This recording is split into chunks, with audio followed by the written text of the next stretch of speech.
चिंचपाड़ा ग्राम पंचायत के पूर्व सरपंच स्वर्गीय चंद्रकांत अनंत केनी के पहले पुण्य स्मरण के उपलक्ष्य में चंद्रकांत केनी के परिवार के सदस्यों ने उनकी यादों को जीवित रखने के लिए चिंचपाड़ा स्मशान भूमि में लोगों को बैठने के लिए बेंच लगाए हैं, जिसका उद्घाटन विधायक विवेक पाटिल के हाथों मंगलवार को किया गया। इस अवसर पर विधायक विवेक पाटिल ने अपनी भावनाएं जाहिर की।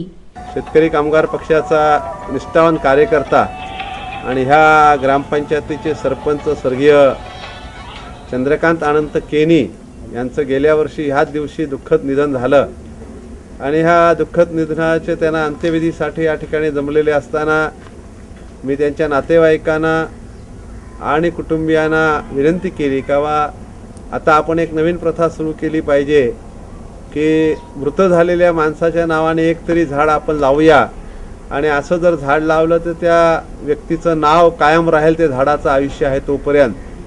आणि त्याची अंमलबजावणी चंद्रकांतच्या वडिलांनी, त्यांच्या भावांनी, त्यांच्या मुलांनी, त्यांच्या सर्व कुटुंबियांनी, नातेवाईकांनी त्यापुढे त्याने त्या दुसऱ्या दिवशीच जेव्हा राग धुवायला आपण येतो त्यावेळेस त्याने या ठिकाणी 2 झाडं लावली आणि चंद्रकांतच्या स्मृतींना कायमची आठवण राहावी। कारण चंद्रकांतनी त्याच्या कुटुंबियांसाठी सरपंच म्हणून किंवा एक शेतकरी कामगार पक्षाचा कार्यकर्ता म्हणून किती काम केले मला माहित नाही, पण ह्या गावाच्या विकासासाठी, गावाच्या सर्वांगीण विकासासाठी, गावातल्या लोकांच्या हितासाठी आणि प्रकल्पग्रस्तांच्या हितासाठी सातत्याने झटणारा असा एक कार्यकर्ता चंद्रकांत होऊन गेलेला आहे।